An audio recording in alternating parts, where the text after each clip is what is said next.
Doctor Baba Saheb Ambedkar open university.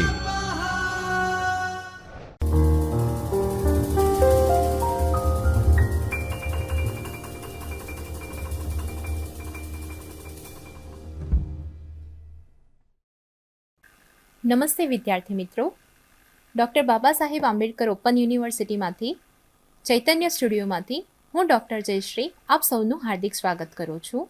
આજે આપણે નાણાકીય હિસાબી પદ્ધતિના એક મહત્ત્વના યુનિટની ચર્ચા કરીશું.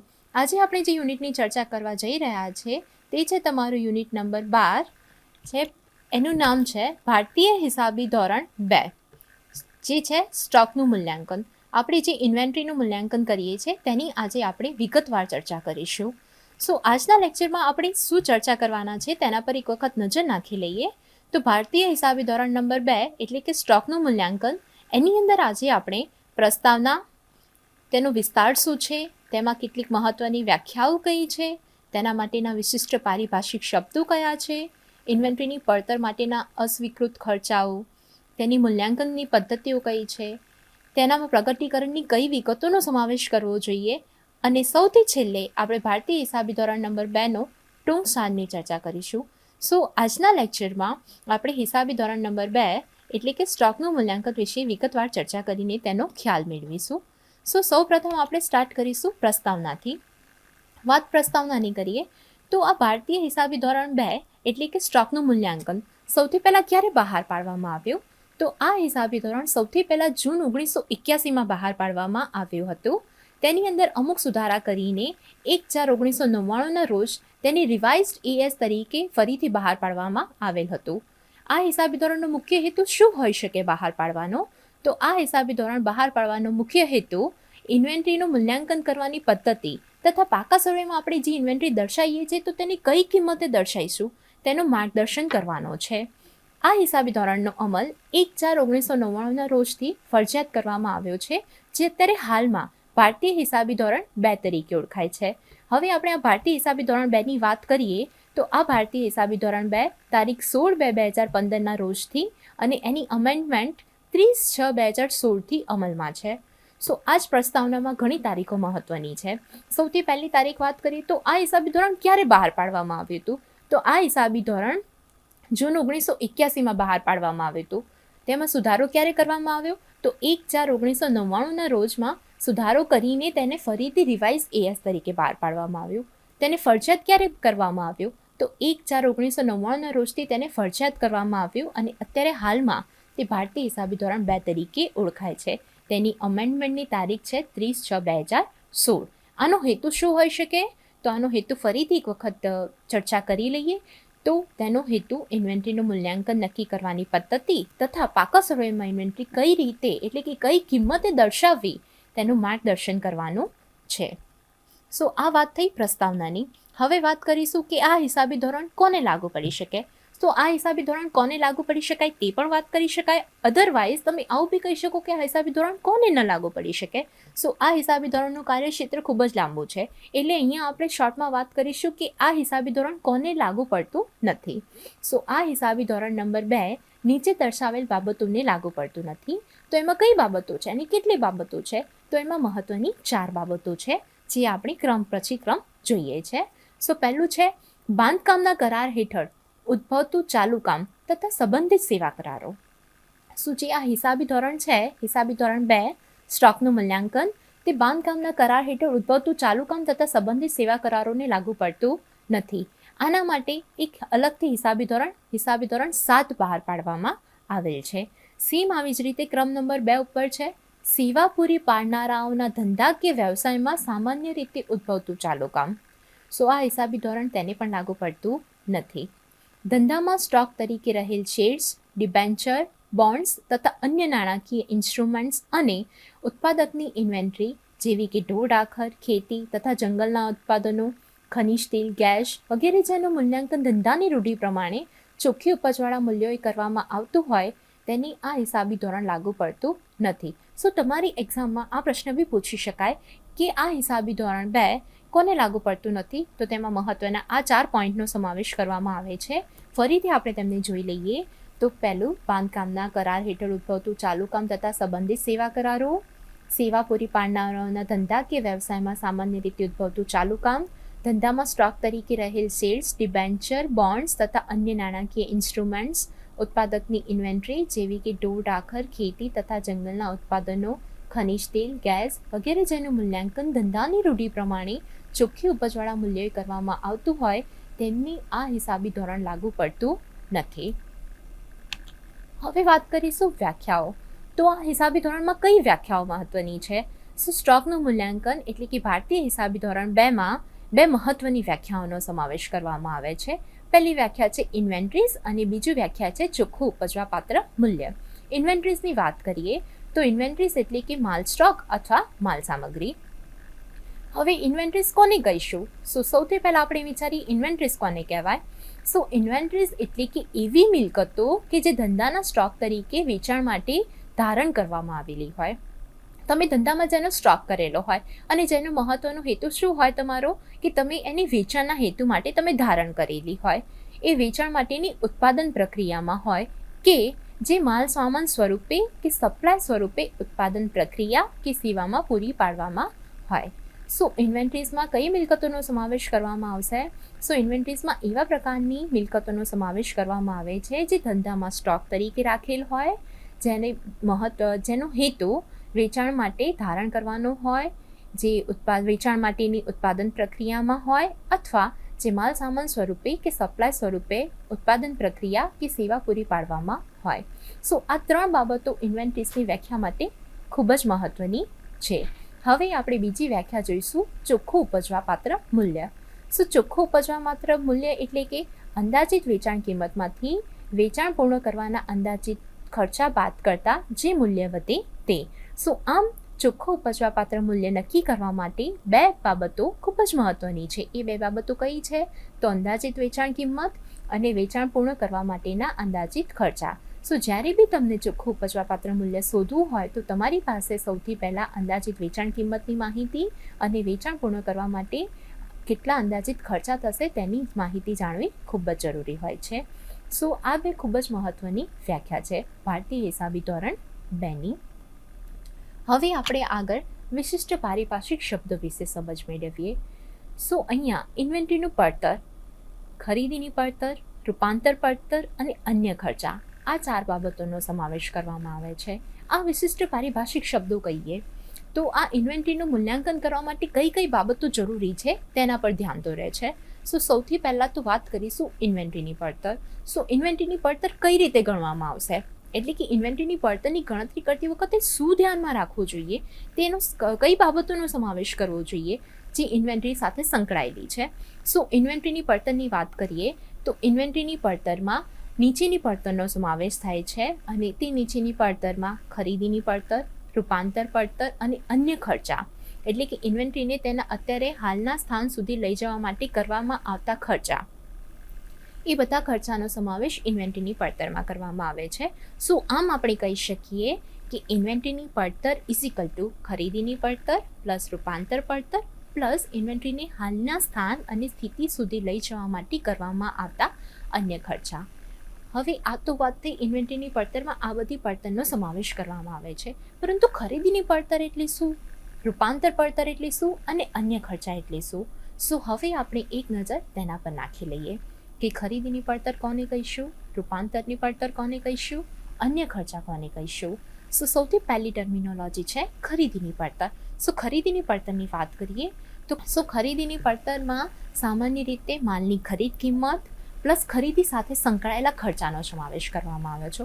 જ્યારે બી તમે કોઈ બી પ્રકારનો માલ સામાન ખરીદશો ત્યારે તમને માલની ખરીદીની કિંમત ચૂકવવાની થાય છે.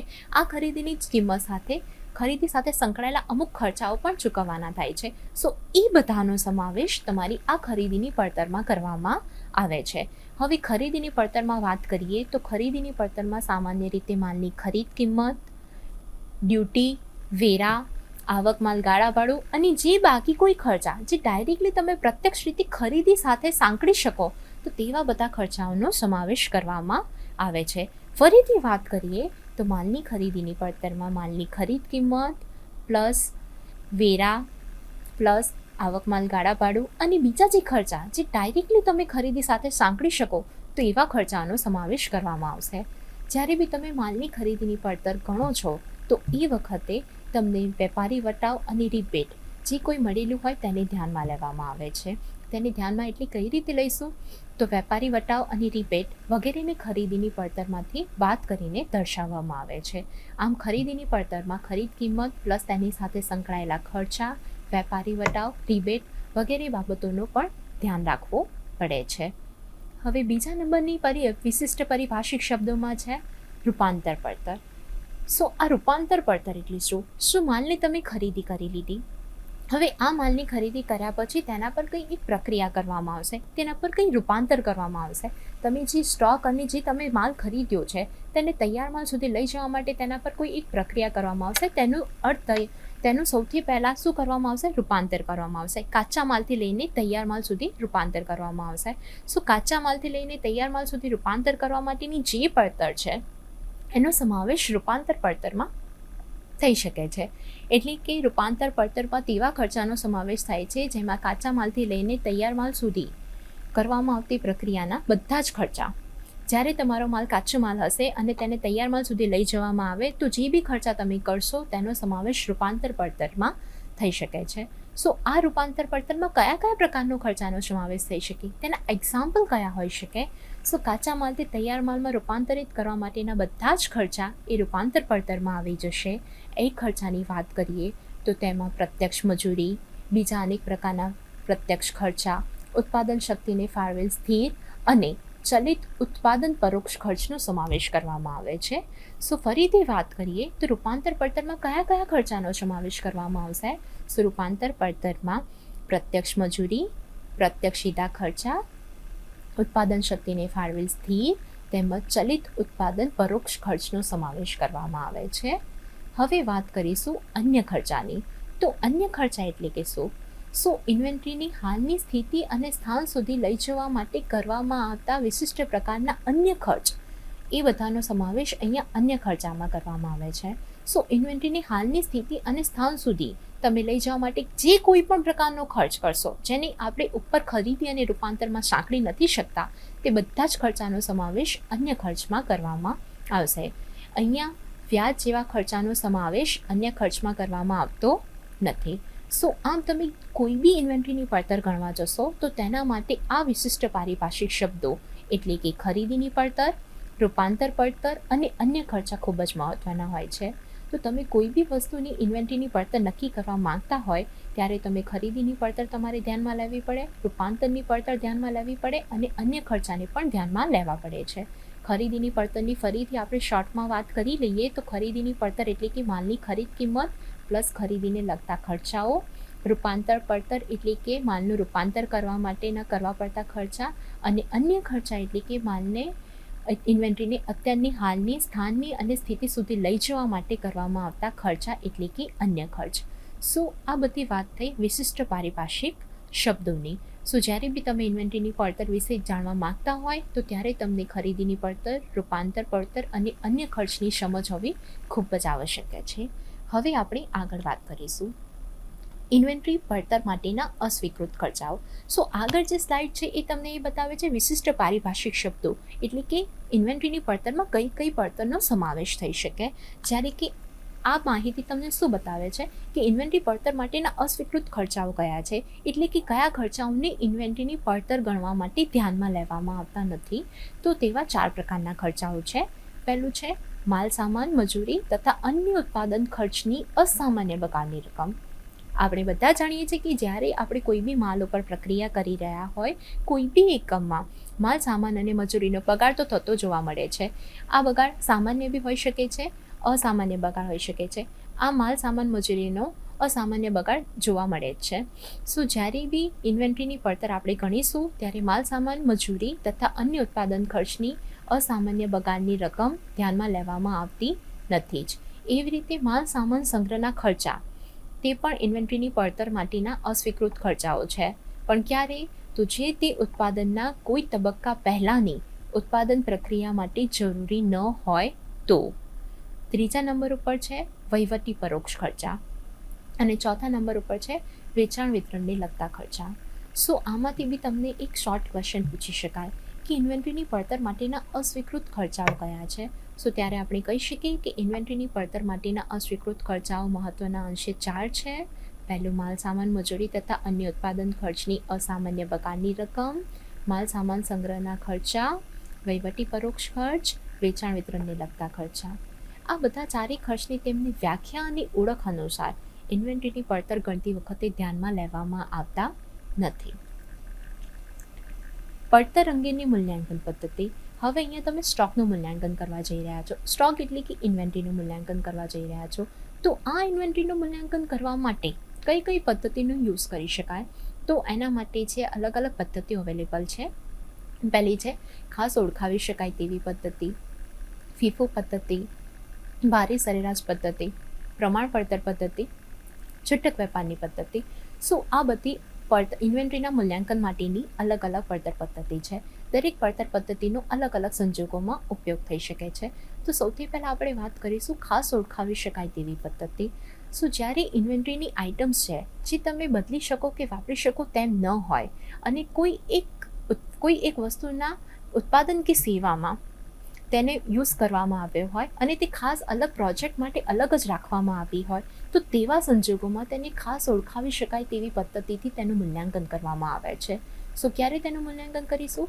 જ્યારે ઇન્વેન્ટરીની આઇટમની પરસ્પર બદલી શકાય તેમ ન હોય કે વાપરી શકાય તેમ ન હોય, તેમજ કોઈ બી વસ્તુ કે સેવાના ઉત્પાદન માટે કે કોઈ ખાસ પ્રોજેક્ટ માટે તેને અલગ રાખવામાં આવી હોય, તો તેવા સંજોગોમાં તેને ખાસ ઓળખાવી શકાય તેવી પદ્ધતિથી તેનું મૂલ્યાંકન કરવામાં આવે છે. જ્યારે ઉપરની પદ્ધતિ મુજબ ના હોય, એટલે કે ખાસ ઓળખાવી શકાય તેવી ઇન્વેન્ટરી ના હોય, ત્યારે સામાન્ય સંજોગોમાં ફીફો પદ્ધતિ એટલે કે ફર્સ્ટ ઇન ફર્સ્ટ આઉટ એ પદ્ધતિ અથવા ભારી સરેરાશ પડતર પદ્ધતિ મુજબ ઇન્વેન્ટરીનું મૂલ્યાંકન કરવામાં આવે છે. અને જ્યારે અમુક એવું બી બની શકે છે કે આપણે ફીફો અને ભારી સરેરાશ પડતર પદ્ધતિનો ઉપયોગ નથી કરી શકતા અને આપણી પાસે એક્ઝેક્ટલી ઇન્ફોર્મેશન અવેલેબલ નથી, તો ત્યારે જો પ્રમાણ પડતર લગભગ એનાથી સરખી આવતી હોય તો પ્રમાણ પડતર પદ્ધતિ અથવા છૂટક વેપારની પદ્ધતિનો ઉપયોગ કરી શકાય છે ઇન્વેન્ટરીનું મૂલ્યાંકન કરવા માટે. સો આમ ઇન્વેન્ટરીનું મૂલ્યાંકન કરવા માટે આ 5 પ્રકારની અલગ અલગ પદ્ધતિ એટલે કે ખાસ ઓળખાવી શકાય તેવી પદ્ધતિ, ફીફો પદ્ધતિ, ભારી સરેરાશ પદ્ધતિ, પ્રમાણ પડતર પદ્ધતિ, છૂટક વેપાર પદ્ધતિનો ઉપયોગ કરવામાં આવે છે. દરેક એકમ પોતાની રીતે તેનો ઉપયોગ કરી શકે છે. હવે વાત કરીશું ઇન્વેન્ટરી મૂલ્યાંકન નિયમ. આપણા હિસાબી ધોરણનું નામ જ ઇન્વેન્ટરી મૂલ્યાંકન છે. સો ઇન્વેન્ટરી મૂલ્યાંકન નિયમ એ ખૂબ જ મહત્ત્વનો ભાગ ભજવે છે. સો ઇન્વેન્ટરીના મૂલ્યાંકન સમયે દરેક પ્રકારની ઇન્વેન્ટરીનું ચોખ્ખું ઉપજ મૂલ્ય અને પડતર વિગતવાર સરખાવવા જોઈએ. સો ઇન્વેન્ટરીનું જ્યારે પણ મૂલ્યાંકન કરવામાં આવશે ત્યારે ઇન્વેન્ટરીનું પડતર પ્લસ ચોખ્ખું ઉપજ મૂલ્ય આ બંનેની વિગતવાર તમારી પાસે માહિતી હોવી જોઈએ. સો આ બંનેની માહિતીની સરખામણી કરીને જેનું વેલ્યુ ઓછું હોય, જેનું મૂલ્ય ઓછું હોય, એટલે કે ઇન્વેન્ટરીનું મૂલ્યાંકન કઈ રીતે કરવામાં આવશે?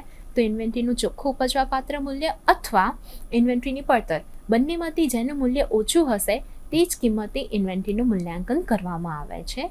જે સૌથી મહત્ત્વનો ભાગ છે ભારતીય હિસાબી ધોરણ 2નો, તો તે એ જ છે કે ઇન્વેન્ટરીનું મૂલ્યાંકન કઈ રીતે કરવું. તો ઇન્વેન્ટરીનું મૂલ્યાંકન કરવા માટે સૌપ્રથમ ઇન્વેન્ટરીની દરેક પ્રકારની ઇન્વેન્ટરી હોય છે તેનું ચોખ્ખું ઉપજવાપાત્ર મૂલ્ય અને પડતરની સૌથી પહેલાં શું કરવામાં આવે છે? સરખામણી કરવામાં આવે છે અને બંનેમાંથી જે કિંમત ઓછી હોય તે જ કિંમતે ઇન્વેન્ટરીનું મૂલ્યાંકન કરવામાં આવશે. સો આમ ઇન્વેન્ટરીનું મૂલ્યાંકન કરવા માટે ચોખ્ખું ઉપજવાપાત્ર મૂલ્ય અને ઇન્વેન્ટરીની પડતર બંને મહત્ત્વનો ભાગ ભજવે છે. હવે વાત કરીશું પ્રગતિકરણની વિગતો. પ્રગતિકરણની વિગતોની વાત કરીએ એટલે કે આ હિસાબી ધોરણમાં કઈ બાબતો દર્શાવવી આવશ્યક છે. સો જેમ કે અગાઉ આપણે ચર્ચા કરી કે આ હિસાબી ધોરણનો મુખ્ય હેતુ ઇન્વેન્ટરીની પડતર નક્કી કરવાનો તેમજ પાકા સરવૈયામાં ઇન્વેન્ટરી કઈ કિંમતે દર્શાવવી તે અંગે માર્ગદર્શન આપવાનો છે. તો આની સાથે સાથે કઈ કઈ બાબતો પાકા સરવૈયામાં ઇન્વેન્ટરી કઈ કિંમતે દર્શાવવી એના સિવાય બી 2 બાબતો મહત્ત્વની છે જે બાબતોનું પ્રગટીકરણ આ હિસાબી ધોરણ દ્વારા કરવામાં આવે છે. તો તે બાબતો કઈ કઈ છે? તો પહેલી બાબત છે ઇન્વેન્ટરીના મૂલ્યાંકન માટે ઉપયોગમાં લેવાયેલ હિસાબી નીતિ તથા પડતર ફોર્મ્યુલા અને મૂલ્યાંકન પદ્ધતિ. તમે જે ઇન્વેન્ટરીનું મૂલ્યાંકન કર્યું છે એ ઇન્વેન્ટરીના મૂલ્યાંકન માટે તમે કઈ હિસાબી નીતિ અમલમાં લીધી છે? કઈ ફોર્મ્યુલા યુઝ કરી છે, એની મૂલ્યાંકન પદ્ધતિ કઈ છે. શું તમારે સૌથી પહેલાં તેનું સ્પષ્ટીકરણ, તેનું પ્રગટીકરણ કરવું જરૂરી છે. આપણે અત્યારે અગાઉ ચર્ચા કરી છે કે ઇન્વેન્ટરીનું મૂલ્યાંકન કરવા માટે ફીફો છે, સરેરાશ પડતર પદ્ધતિ છે, ભારિત સરેરાશ પડતર પદ્ધતિ છે, એવી અલગ અલગ પ્રકારની પડતર પદ્ધતિનો ઉપયોગ કરવામાં આવે છે.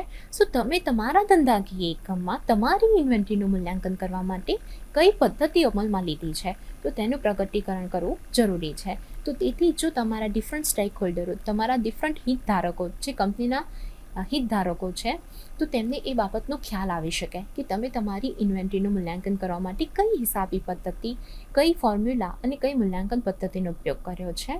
બીજું છે ઇન્વેન્ટરીનું કુલ મૂલ્ય તથા તેનું વર્ગીકરણ, જેમ કે કાચો માલ, અર્ધ તૈયાર માલ વગેરે. તમારી ઇન્વેન્ટરી છે તો તેનું કંઈ વર્ગીકરણ છે કે નહીં, અને વર્ગીકરણ છે તો કાચો માલ કેટલો છે, અર્ધ તૈયાર માલ કેટલો છે, તૈયાર માલ કેટલો છે. સો આમ આ હિસાબી ધોરણ ઇન્વેન્ટરી સાથે સંકળાયેલ છે. તો ઇન્વેન્ટરીનું ખાલી ફક્ત પાકા સરવૈયામાં જે મૂલ્ય દર્શાવવામાં આવે છે એ જ નહીં, પરંતુ આ ઇન્વેન્ટરીનું મૂલ્ય નક્કી કરવા માટે તમે કઈ હિસાબી પદ્ધતિ યુઝ કરો છો, કયા ફોર્મ્યુલા વાપરો છો, તે બાબતોનું પ્રગટીકરણ, તેમજ તમારી ઇન્વેન્ટરીમાંથી કેટલો કાચો માલ છે, કેટલો અર્ધ તૈયાર માલ છે, કેટલો તૈયાર માલ છે વગેરે બાબતોનું પ્રગટીકરણ કરવું પણ જરૂરી છે. સો આમ આ હિસાબી ધોરણ 2 દ્વારા આ બધી બાબતોનું પ્રગટીકરણ કરવામાં આવે છે. સો આ થઈ હિસાબી ધોરણની મહત્વની વાતો. હવે આપણે ભારતીય હિસાબી ધોરણ 2નો ટૂંકસાર જોઈશું.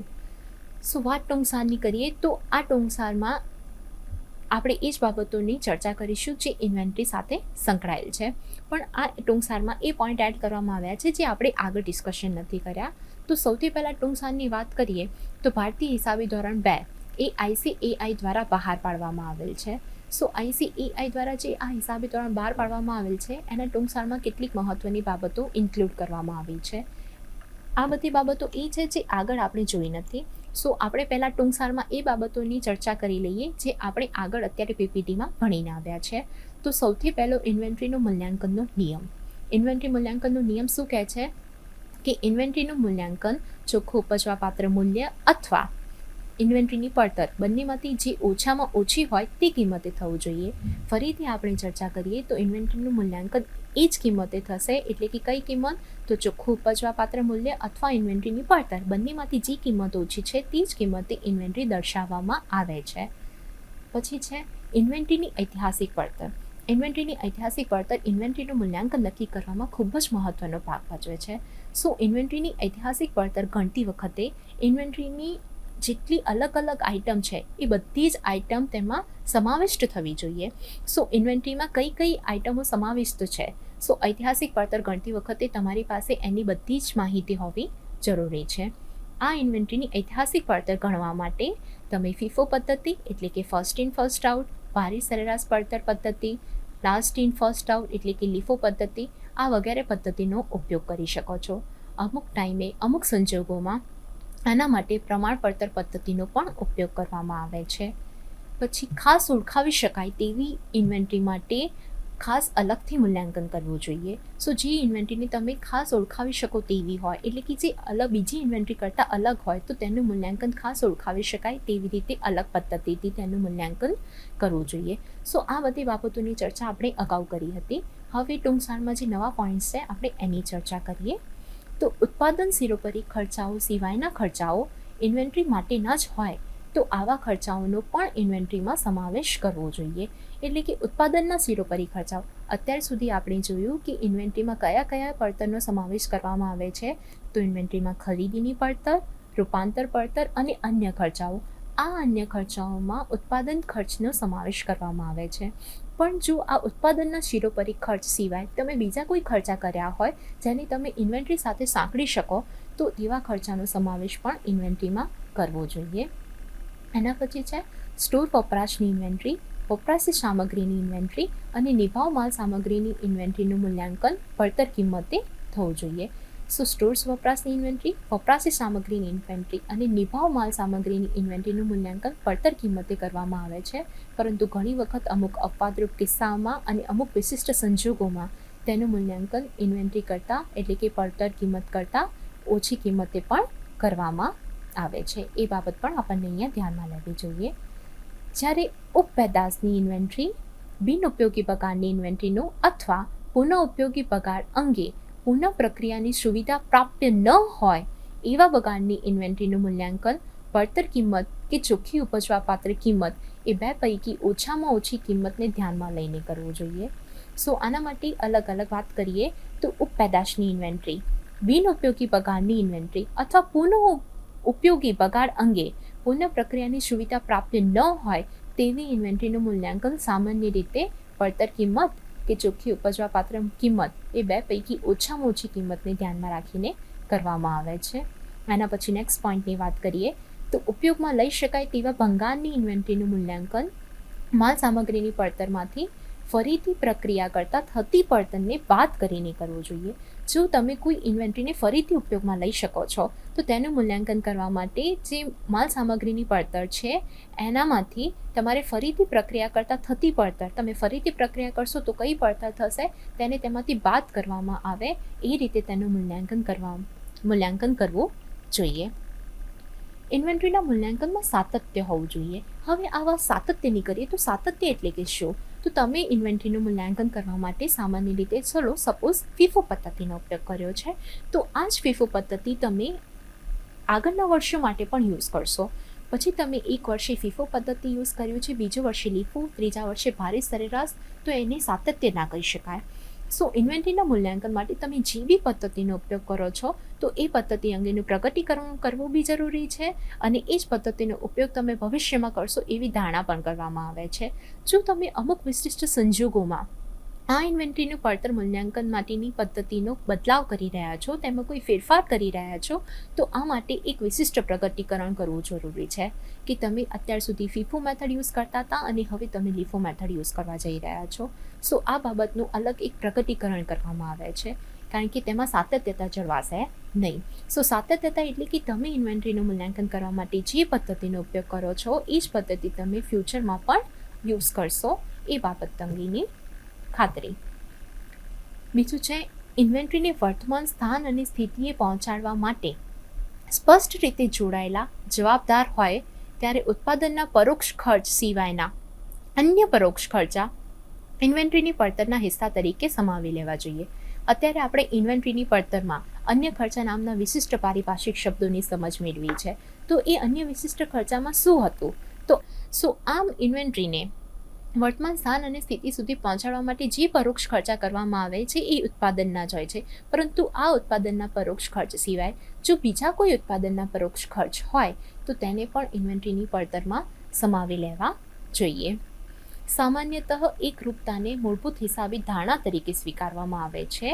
આના પરિણામે ઇન્વેન્ટરીને લગતી હિસાબી નીતિને લગતો કોઈ પણ ફેરફાર જેની વર્તમાન સમયગાળામાં નોંધપાત્ર અસર થાય અથવા જેની હવે પછીના સમયગાળામાં નોંધપાત્ર અસર થવાની વ્યાજબી ધારણા હોય તેની માહિતી પ્રગટ કરવી જોઈએ. સો સામાન્યતઃ એકરૂપતા કેમ મહત્વની છે? આપણે આગળ પોઈન્ટ જોયો છે સાતત્યનો. સો ઇન્વેન્ટરીના મૂલ્યાંકનમાં સાતત્ય હોવું જોઈએ. તો એ સાતત્ય અને એકરૂપતાની વાત કરીએ તો તમે જે હિસાબી નીતિ અને જે મૂલ્યાંકન પદ્ધતિનો ઉપયોગ કરી રહ્યા છો તો તે જ મૂલ્યાંકન પદ્ધતિ તમે ફ્યુચરમાં ચાલુ રાખશો એવું તમારી પાસેથી અપેક્ષા કરવામાં આવે છે. તો આ અપેક્ષા કેમ કરવામાં આવે છે? તો એકરૂપતાની ધારણા માટે. સપોઝ તમે પહેલા વર્ષે ફીફો મેથડ યુઝ કરી છે ઇન્વેન્ટરીના મૂલ્યાંકન માટે અને બીજા વર્ષે લીફો મેથડ યુઝ કરવા જઈ રહ્યા છો તો આ સંજોગોમાં તમારી ઇન્વેન્ટરીનું 2 વર્ષની ઇન્વેન્ટરીની સરખામણી કરવી થોડી મુશ્કેલ બની જાય છે. આ મુશ્કેલીનું કારણ શું છે? તો તમે પહેલા વર્ષે તમારી ઇન્વેન્ટરી અલગ પદ્ધતિથી મૂલ્યાંકન કરી હતી અને બીજા વર્ષે અલગ પદ્ધતિથી મૂલ્યાંકન કરી રહ્યા છો. સો આમ તમારા હિસાબી ધોરણમાં એકરૂપતા નથી આવતી. સો આ એકરૂપતાને લાવવા માટે તમે જે મૂલ્યાંકન પદ્ધતિનો ઉપયોગ કરો છો તે તમે કન્ટિન્યુઅસલી થોડા વર્ષ સુધી સતત યુઝ કરો તેવી ધારણા બનાવી લેવામાં આવે છે. અને આ એકરૂપતા કેમ મહત્વની છે?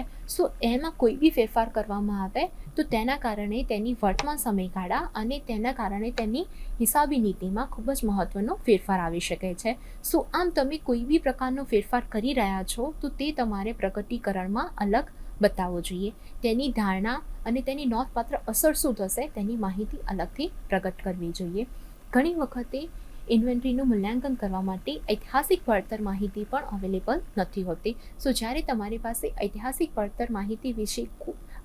પડતરની કોઈ માહિતી અવેલેબલ નથી તો ત્યારે તમે ચોખ્ખું ઉપજવાપાત્ર મૂલ્ય પણ ધ્યાનમાં લઈ શકો છો. પણ તમારે એ બાબત ધ્યાનમાં લેવી જરૂરી છે કે ચોખ્ખું ઉપજવાપાત્ર મૂલ્યથી તમારી ઇન્વેન્ટરીનું મૂલ્યાંકન તેની પડતરની નજીક જ આવશે. શું આ બધી બાબત શું હતી? તો ભારતીય હિસાબી ધોરણ 2નો ટૂંક સાર હતી. હવે આજનું તમારો સ્વાધ્યાયમાં તમારે 3 પ્રશ્નો કરવાના રહેશે. પહેલો પ્રશ્ન છે ભારતીય હિસાબી ધોરણ 2 વિશે નોંધ લખો. તો આ તમારો એક લાંબો પ્રશ્ન હશે અને આના સિવાય 2 ટૂંકા પ્રશ્નો, ઇન્વેન્ટરી માટેના પારિભાષિક શબ્દો અને ભારતીય હિસાબી ધોરણ 2નો ટૂંક સાર. સો આ 3 પ્રશ્નો તમારે સ્વાધ્યાયમાં કરવાના રહેશે. આની સાથે જ હું આજના લેક્ચરની પૂર્ણાહુતિ કરીશું. આ સૌનો આજના લેક્ચર માટે ખૂબ ખૂબ આભાર. હવે આપણે નવા લેક્ચરમાં નવા પ્રકરણ સાથે ફરીથી મળીશું. स्वाध्यायः